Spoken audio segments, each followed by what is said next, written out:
Mr. Speaker, this motion has been on for quite some time, and maybe mostly as a matter of technicalities.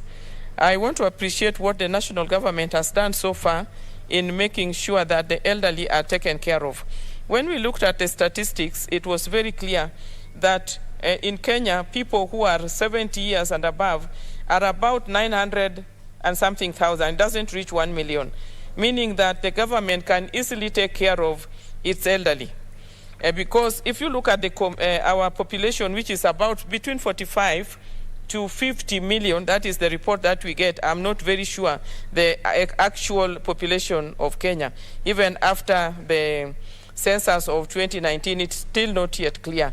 But going by those census, if you take the figure for the elderly or people who are 70 and above, it is less than a million. Meaning that it's a figure that the government can easily deal with. And even as you look at the number of 900,000, I believe more than a half of that figure are people who can take care of them. Some of them are living on pension. Some of them are maybe people who invested and enjoying their lives at the age of 70 and above.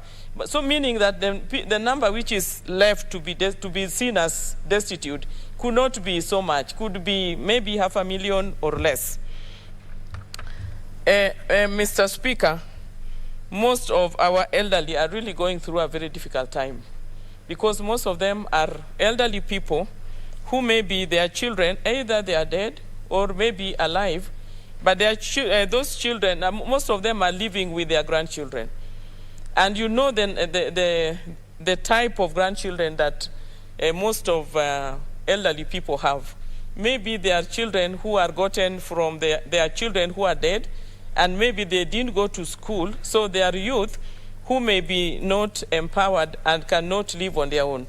So they are also targeting this money from their elderly parents or grandparents. Apart from that, the elderly, most of them are in very pathetic conditions. If they are not living with relatives who are not maybe too caring, they are living with their grandchildren who are also eyeing this 2,000. This money, I appreciate what the government has done so far, but this money is not enough. And secondly, it comes very late. In fact, we say every 2 months. Sometimes it goes to 3, 4, 5, 6 months without receiving it. And yet when they receive this money, still they just receive 2,000. I mean, they receive 2 months. So every time this money is in arrears of 3, 4, 5, 6 months. So it is not achieving the purpose for which the government intended it. So I want to say, yes, we appreciate what the national government is doing so far, but the county government should now come in and first of all identify who are these who are not netted by the national government, and what is the program that they can put in place to supplement, complement, or totally take care of those who have not been netted by the national government.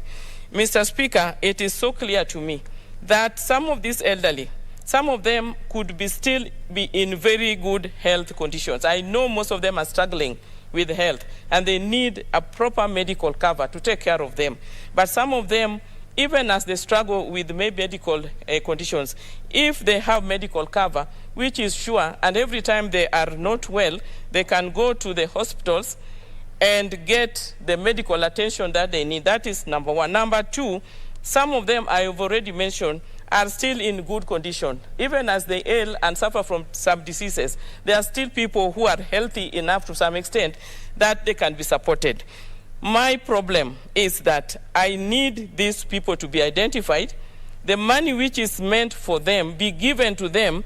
Apart from just giving them the money, they should go through some trainings, because I know of some areas where such people have been assisted to the extent that they are now able to continue with their lives in a normal way, because they have utilized that money over a period of time properly, and now they can generate income. They will tell you, now you have assisted me long enough, I am now able to run my small business, can you now support the next person? In some areas we have had such reports, because it's one thing that I've taken very seriously and I've been working on it. I know the figures and I know the areas where people have said, please now move on to the next people. Some of them may know how to spend that money, some of them may not. So one of the issues that are raised here is, yes, give the money, but also train them. Train them on how to spend this money. This money can be spent in a more productive way. I am a believer in food security. This money they can be helped to concentrate on food security. They can